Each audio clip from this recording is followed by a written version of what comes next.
हाँ तो मस्जिद को मंदिर क्या होगा, तो विवाद तो होगा ही। वो मंदिर मस्जिद है, मस्जिद ही रहेगी। उज्बेकिस्तान डेवलप करते जहाँ पे खाने के वांदे पड़े हैं, भारत में क्यों आए? उनको पैंट पहनना आता नहीं था और हमें ज्ञान देने आए थे। हरम के पैदाइश होते हैं ना, वो लोग ऐसा बयान देते हैं, उल जलूल बयान दे रहे हैं। ये देश हिंदुओं का है, ये शरिया के हिसाब से नहीं चलता, ये संविधान के हिसाब से सीधा सीधा इनका एजेंडा है कि हम मारपीट काट पीट सलवार और तलवार के दम पे सब कुछ कर लेंगे। ये जितनी बदतमीजी करते हैं ना, सलवार और तलवार, इनको लगाम डालने वाला कोई नहीं है। हमारे राम जी को अपने ही घर में अपना घर बनवाने के लिए 500 साल इंतजार करना पड़ता है, उनको पर्चा दिखाना पड़ता है कोर्ट में। लेकिन अगर यहाँ एनआरसी और सीए की बात आ जाती है, तब ये लोग पर्चा दिखाने से इनकार कर देते हैं। इंडिया के लिए अगर इंटरनेशनल लेवल पे बेइज्जत करना है, बदनाम करना है, तो द इंडिया नाम से इन्होंने संगठन बना लिया। तो ये सब चीज हमें देखने की और समझने की जरूरत है। इन्होंने कोर्ट में जाके शिवलिंग को कहा कि फुहारा था। उस समय औरंगजेब के पिताजी फुहारा चलाते थे, हैरानी की बात है। एक बड़ा नेता था, वो कहता था कि कश्मीर में जो पत्थरबाजी होते है, भटके हुए नौजवान है, वही भटका हुआ नौजवान यहाँ लेके और कहता था अल्लाह अकबर, दे बम फाड़ा। तो हमने तो ऐसा कोई नहीं देखा कि कोई हिंदू गीता की कसम खा के सर्तन से जुदा कर दिया, या ये रामायण की कसम खा के जाके मंदिर में या मस्जिद में ब्लास्ट हो गया। तो ये भाईचारा ऐसे आदमी कहाँ रहने देंगे? तो इनके आग भरी हुई पेट। जहाँ जहाँ बसे वहाँ सरिया लागू करे। कन्वर्जन पर आपका क्या ख्याल है? कन्वर्जन एक फ्रॉड है जो हम इंडियन के साथ किया जाता है। और हम इंडिया इतने ज्यादा 80% लोग इतने ज्यादा सेक्युलर हो चुके हैं कि एक बोरी चावल पे और हल्की सी धमकी पे धर्म परिवर्तन कर लेते हैं। तो यही सब चीजें से जागने की जरूरत है, और वो आप लोगों की जिम्मेदारी है लोगों को जगाना। योगी जी का बयान आया, उसको कैसे देखते हैं आप? कह रहे हैं कि अगर मंदिर को मस्जिद कहा जाएगा तो विवाद तो खड़ा होगा ही। हाँ तो मस्जिद को मंदिर क्या होगा, तो विवाद तो होगा ही। अगर किसी को भी जो है ना गलत क्या होगा, तो विवाद तो होगा ही। लेकिन एक बयान आया था शफीकुर रहमान ने भी पलटवार किया योगी जी पर। वो कह रहे हैं ये तो गलत, एक तबके को दबा रहे हैं। वो मंदिर मस्जिद है, मस्जिद ही रहेगी। मस्जिद रहेगी और क्या, मस्जिद ही है वो। लेकिन वहाँ जो साक्ष्य मिल रहे हैं, त्रिशूल मिल रहा है और वहाँ शिवलिंग दिखाई दे रही है, उसका क्या फिर? इन्हें यार फिर वो क्या शिवलिंग, योगी जी ने इस पर भी बोला है, कह रहे हैं कि हमने तो जाके रख दी नहीं है शिवलिंग वहाँ। तो शिवलिंग है भी नहीं वहाँ। अच्छा, शिवलिंग नहीं है वहाँ। देखो सर, मैं मुगलों को धन्यवाद दूंगा और तालियां बजाऊंगा। क्या कमाल के कलाकार होते थे। हर मस्जिद के नीचे एक मंदिर जरूर बनाते थे। इतने अच्छे कलाकार थे मुगल। हमने सबने न्यूज पे देखा, वहाँ की फुटेज चल रही थी, लाइव कवरेज हुई थी जब वहाँ पे खोला गया था अंदर। त्रिशूल मिल रहा है, कमल बना हुआ मिल रहा है, नंदी भगवान उस तरफ से, ये अपना का मुंह, नंदी जी का मुंह उस तरफ है। उसके बाद हमारे भगवान के वो बनाए हुए हैं वहाँ पे ड्राइंग्स वगैरह। तो वो सब हमने जाके बनाई थी क्या?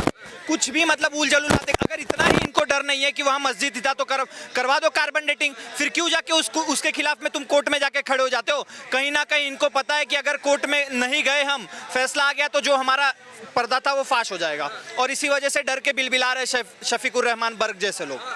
अभी आपने बोला कि वहाँ शिवलिंग नहीं है, तो लेकिन जो सर्वे में जो दिखाई दे रहा है, सर्वे को आप झुटला सकते हैं? झुटला जैसे अभी इन्होंने भाई ने किया है ना कि मंदिर बनाते थे पहले, मस्जिद उसके ऊपर बनाते थे।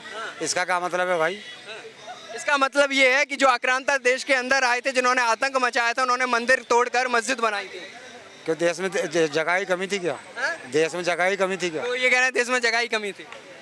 अगर इतने ही आक्रांताओं को भारत से प्रेम होता तो अपना अफगानिस्तान डेवलप कर लेते, उज्बेकिस्तान डेवलप करते जहाँ पे खाने के वांदे पड़े हैं। भारत में क्यों आए? उनको पैंट पहनना आता नहीं था और हमें ज्ञान देने आए थे, हमसे भाईचारा निभाने आए थे। अब भारत का युवा जाग चुका है, भारत का युवा पढ़ने लग गया है, उसको समझ में आ गया है कि क्या सही है क्या गलत। अब हम झूठे भाईचारा और झूठे सेक्युलरिज्म में नहीं फंसने वाले। कोर्ट के माध्यम से हमने राम मंदिर लिया, कोर्ट के माध्यम से धारा 370 हटा, कोर्ट के माध्यम से ही हम ज्ञानव्यापी और मथुरा भी लेंगे। कोर्ट के माध्यम से ज्ञानवापी मथुरा भी आएगा। देखिए, जो हरम के पैदाइश होते हैं ना, वो लोग ऐसा बयान देते हैं, उल जलूल बयान दे रहे हैं। पर हैरानी की बात है, जब देश की संस्कृति, अगर काशी को देखा जाए तो काशी, अयोध्या या मथुरा, ये सारा हिंदू संस्कृति का एक वो रहा है अध्यात्म। और मुगलों ने हमेशा वहीं पर वार किया है जहां हिंदू को के दिल पे चोट लगे। सुने दिल पर चोट लगे। अब उस दिल पे चोट मार के इन्होंने क्या किया, जल्दी जल्दी में मुगलों ने वहां पर बना तो लिया मस्जिद, पर आज सरकार हमारी है और हम उस सरकार के भरोसे पर ये अयोध्या मंदिर तो लेकर आए हैं, काशी भी लेंगे, मथुरा भी लेंगे, और 30,000 जो मंदिर है जिसके नीचे तुम अभी दबा के तुम मस्जिद बना के बैठे हो, उसका भी हिसाब लिया जाए। क्योंकि ये देश हिंदुओं का है, ये शरिया के हिसाब से नहीं चलता, ये संविधान के हिसाब से चलता है। इनका क्या एजेंडा है? सीधा सीधा इनका एजेंडा है कि हम मारपीट काट पीट सलवार और तलवार के दम पे सब कुछ कर लेंगे। लेंगे, पर हिंदू जो है वो सहनशील होकर कानून के हिसाब से चल के सब कुछ करता है। हमने 500 बरस किया ना इंतजार मंदिर का, तो हम 5 साल और इंतजार करेंगे काशी का और मथुरा का। लेंगे हम सब कुछ, एक एक तिनका का हिसाब लेंगे, क्योंकि कुछ उल जलूल लोग जो देश में घूम रहे, पत्थरबाज घूम रहे ना, उनका हिसाब इसी से लिया जाए। क्योंकि जैसे जैसे मंदिर आएगा ना, वैसे वैसे जो सलवार के दम पे तलवार पहने, तलवार के दम पे सलवार पहना ना, वो भी हिंदुत्व में आएंगे। हाँ ये जितनी बदतमीजी करते हैं ना, सलवार और तलवार, इनको लगाम डालने वाला कोई नहीं है, इन्हें कोई कुछ कहने वाला नहीं है। जो इनका दिमाग में आती है वो भौंकते हैं, इन्हें कुछ नहीं पता। घर से निकल जाते हैं, पता नहीं भूखे प्यासे, पता नहीं कहाँ रहते, क्या रोज देखता हूँ ऐसे इन्हें, और जो इनका दिमाग में आता है वो भौंकते हैं। आपने क्या शब्द प्रयोग कर दिए, भौंकते हैं, ऐसे नहीं बोलते हैं, बताइए। देखो सर, इसमें गलती इनकी नहीं है, गलती हमारी है। हमारे हिंदू पॉपुलेशन में 60% लोग मानते हैं कि वो ज्ञानवापी में शिवलिंग नहीं था, ये 60% लोगों का मानना है। लेकिन इनका विजन क्लियर है, इनके 100% लोग मानते हैं कि वहाँ पे मस्जिद थी। तो ये आप फर्क देख लो। हमारे राम जी को अपने ही घर में अपना घर बनवाने के लिए 500 साल इंतजार करना पड़ता है, उनको पर्चा दिखाना पड़ता है कोर्ट में। लेकिन अगर यहाँ एनआरसी और सीए की बात आ जाती है, तब ये लोग पर्चा दिखाने से इनकार कर देते हैं। तो ये सब फर्क हमें जानने की जरूरत है। इनका विजन क्लियर है कि हमें कैसे ना कैसे करके इसको लेना, ये इन्हीं का नारा था ना। कैसे जागेंगे हिंदू युवा सारे, कौन जगाएगा? आप जैसे लोग जगाएंगे। ये तो आप जैसे लोगों के, और आप लोगों का धन्यवाद करना चाहूंगा कि अब लोग जागने भी लगे हैं। थोड़ा समय लगेगा। ये जो 70 साल हमें चूरन खिलाया गया था ना, अब आप देख लो प्रोपोगेंडा यूपीए का, और ये जो लेफ्ट लॉबी थी, हिंदू के खिलाफ कुछ बोलना है तो हिंदू नाम से एक ये पत्रिका खोल दो। हमारे धर्म के खिलाफ कुछ दुष्प्रचार करना है तो धर्मा नाम से प्रोडक्शन हाउस खोल दो बॉलीवुड के लिए। और अब इंडिया के लिए अगर इंटरनेशनल लेवल पे बेइज्जत करना है, बदनाम करना है, तो द इंडिया नाम से इन्होंने संगठन बना लिया। तो ये सब चीज़ हमें देखने की और समझने की जरूरत है, और ये जिम्मेदारी आप लोग की है सर। क्या कहना चाह रहे हैं? मैं ये कहना चाहता हूँ, जो चीज़ें निकल रही हैं, अगर देखो उसे साबित, वैसे तो बात वो हकीकत है कि वहाँ पे क्या मंदिर था, और फिर भी इनकी तसल्ली के लिए, ताकि हमारे मुसलमान भाई उनको चोट ना पहुँचे, जो वो भी रखो सबूत, तो वो कोर्ट साबित करेगा। आप मुसलमान भाई कह रहे हैं, लेकिन ये कैसा भाईचारा है? कर्नाटक में साफ साफ कह रहे हैं रामायण का पाठ करेंगे तो जला दिया जाएगा तुमको। वो गलत है। तो इस्लाम की देखो, इस्लाम के अंदर में कुछ बातें हैं जो कि क्या नाम है, थोड़ी सी गलत है, और उस गलत चीज़ की वजह से ना सारे मुसलमानों की जो अच्छाइयों पे पानी फिर जाता है। और आज हमारे मोदी जी कश्मीर के अंदर मैं फिर बोल रहा हूँ, हमारे सिया भाइयों का जब मुहर्रम निकले, नहीं तो, और सबसे जो खतरनाक विचारधारा है जो है वहाबी विचारधारा है, जिनकी नज़र में मंदिर और मजार दोनों हराम है।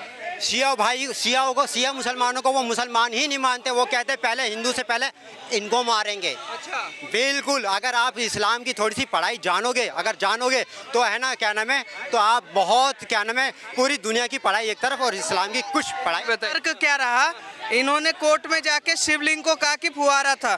उस समय औरंगजेब के पिताजी फुहारा चलाते थे, हैरानी की बात है। इनका तर्क ये रहा कि जो मंदिर है उसके आसपास जो ये आर्किटेक्ट्स मिले, ये सद्भावना के लिए बनाई गई है। हैरानी की बात है, यमुना जो चल रहा है भाईचारे वाला, वो कि कश्मीर में, ठीक है, कश्मीर में मार देते हो, केरल में मार देते हो, उसके बाद बंगाल में खुलेआम मार रहे हो, मेवात में आज देखने को मिला, हर जगह ये सब मिल रहा है। पर ये कहते हैं कि भाईचारा, हम कहते हैं कि अगर भाईचारा की बात है ना, तो हम कानून के हिसाब से क्यों जा रहे हैं, हम क्यों जा रहे हैं कोर्ट में? आप आओ, हमारा मंदिर हमें वापस करो, अपना तो बोला यार सीएम योगी ने कि अपनी तरफ से आइए, हमें बैठ करके जाइए। वही सबसे बड़ा भाईचारा है, पर वो नहीं करेंगे क्योंकि एजेंडा क्लियर है। एजेंडा क्लियर है कि कैसे बिरयानी खानी है सीएनआरसी में, एजेंडा क्लियर है कि यूनिफॉर्म सिविल कोड का कैसे विरोध करना है, एजेंडा क्लियर है कि किस तरीके से सरिया का कानून हमारे लिए सही है और क्रिमिनल कानून कैसे हमारे लिए संविधान से सही है।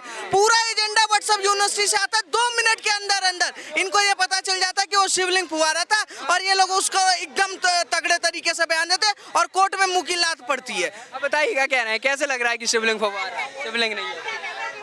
अरे वो तो कोर्ट में हो गया, उसको भी जो है ये कह रहे हैं, कोर्ट ने खुद ही कल कह दिया इस बात को। कहाँ इनसे बयान सुनवाओ?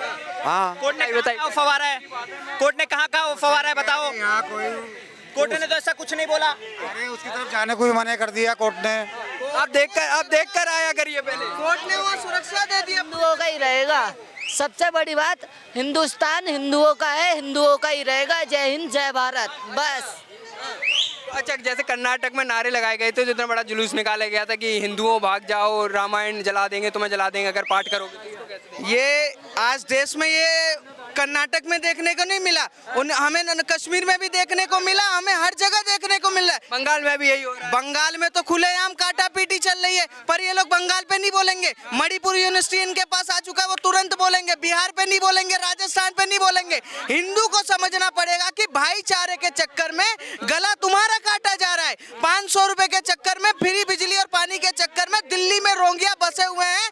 आए दिन आपके रामनवमी के यात्रा पे निकालते समय पत्थरबाजी करते हैं। उनको एजेंडा कौन दे रहा है? अरविंद केजरीवाल शायद देता है। ये ऐसे कुछ जो यहाँ के बसे हुए हैं वो पुराने, वो शायद देते हैं। ऐसे लोग बसे हुए हैं जो हिंदुओं को दबा रहे हैं। अब हिंदू को जागना पड़ेगा कि अपना हक छीनना है या कानून के हिसाब से लेना पड़ेगा। अगर हिंदुओं की रैली निकल रही है तो उन पर जो थूक रहे हैं उनसे कहते थे बच्चों से गलती हो रही है। बच्चे से तो गलती, पत्थरबाजी भी होती थी। एक बड़ा नेता था, वो कहता था कि कश्मीर में जो पत्थरबाजी होते है भटके हुए नौजवान है। वही भटका हुआ नौजवान यहाँ लेके और कहता था अल्लाह अकबर, दे बम फाड़ा। तो वो सारे नारे चल रहे थे। हैरानी की बात है कि यही लोग भटके हुए नौजवान को, वो जो क्या नाम है, अफजल गुरु को अपना आइडल मानते थे। जेएनयू में नारा लगाने वाला टुकड़ा कहते थे वो आतंकवादी है ही नहीं। वो तो इनके माई बाप थे। हैरानी की बात है, वो सोच लो, ये अफजल गुरु को अपना माई बाप मानते थे, ठीक है, याकूब को अपना वो मानते थे। सुप्रीम कोर्ट रात को खुलवा देते थे। हैरानी की बात है कि यही लोग जेएनयू में नारे लगाने वाले टुकड़े टुकड़े गैंग का कन्हैया कुमार कांग्रेस में शामिल होता है। पर यही लोग कहते हैं कि नहीं, भारत सेकुलर है। सेकुलर कैसे? टुकड़े टुकड़े गैंग वाला कन्हैया कुमार अगर आपने बोला तो वो कांग्रेस में शामिल हो गए, लेकिन राहुल गांधी भारत जोड़ रहे थे। भारत जो तो बात ये आती है कि टुकड़े टुकड़े गैंग के लोगों को लेकर ये भारत जोड़ सकेंगे? टुकड़े टुकड़े गैंग को सुनिए, टुकड़े I.N.I. जो ये ना डाउटफुल इंडिया बना रखा है, उसी में टुकड़ा टुकड़ा है। असली जो इंडिया वो मोदी जी बना रहे हैं। योगी जी ने भी बोला डॉट जो INDIA लिख देंगे वो इंडिया नहीं हो जाएगा। देखो, अभी आज की मैं न्यूज़ बता रहा हूँ। हमारे MM के एक पार्टी है साउथ में, उसने हमारे सीता जी को गलत तरीके से अपने बैनर पे यूज़ किया, ठीक है। उसके बाद आप मुझे एक एग्जांपल दे दो। 80% मेजोरिटी है यहाँ पे हिंदुओं की, फिर भी हमारे रामनवमी पर पत्थरबाजी होती है। हमारे खिलाफ सरतन से जुदा के नारे लगाए जाते हैं, हमारे ऊपर ही थूकते हैं, हम उनके ऊपर पानी के फुहारे फेंकते हैं, वो हमारे ऊपर पेट्रोल बम मारते हैं, हम फूल फेंकते हैं, वो पत्थर फेंकते हैं। अगर हिंदू सहनशील नहीं होता तो हमने तो ऐसा कोई नहीं देखा कि कोई हिंदू गीता की कसम खा के सरतन से जुदा कर दिया, या ये रामायण की कसम खा के जाके मंदिर में या मस्जिद में ब्लास्ट हो गया। ये सिर्फ और सिर्फ एक तरफा ही क्यों होता है? और सेक्युलरिज्म का ठेका हम 80% लोगों ने क्यों ले रखा है?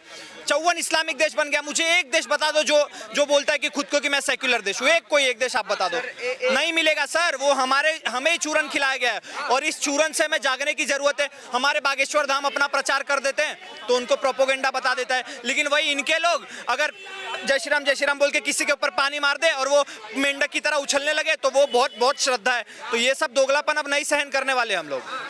सर, आप मानते हैं देश के अंदर भाईचारा है या होना चाहिए? जैसे ये कह रहे हैं, जय सिया राम कह, भाईचारे की बात बताइए, भाईचारा है या होना चाहिए? तो ये भाईचारा ऐसे आदमी कहाँ रहने देंगे? इनके आग भरी हुई पेट में। रामनवमी पर जो रैली निकल रही है उन पर पत्थर फेंक रहे हैं, थूक रहे हैं, वो भाईचारे की निशानी? अरे ये खुद ही फेंकते हैं पत्थर भी। अच्छा, खुद ही फेंक देते हैं, खुद ही फेंक देते हैं। अगर हैरानी की बात इन्हीं से पूछ ले, अगर ये देश सेकुलर है तो मुस्लिम पर्सनल लॉ बोर्ड क्यों है? अगर ये देश सेकुलर है तो वक्फ बोर्ड क्यों है? ये देश सेकुलर है तो 2014 से पहले हज पे सब्सिडी क्यों लेते थे? अगर ये देश सेकुलर है तो मदरसे को मान्यता क्यों और गुरुकुल को मान्यता क्यों नहीं है? आप लोग को फ्री फंड में एक तरफा एक अच्छा सा मतलब वो चाहिए, सुविधा चाहिए, और उसके बाद भाईचारा कर। मैं एक और बात मैं ऐड कर रहा हूँ। अगर ये देश सेकुलर है तो इसमें इस्लाम की बात क्यों हो रही है? मतलब शरीयत कानून लागू होने की क्यों बात करी जा रही है? क्योंकि एजेंडा है ना, जहाँ जहाँ बसे वहाँ शरिया लागू करे। क्योंकि 12 बच्चे पैदा करने का कॉन्सेप्ट कहाँ पर है वो सबको दिखता है। ये कहते हैं कि हमारा तो ऊपर वाला बच्चा देता है, ठीक है।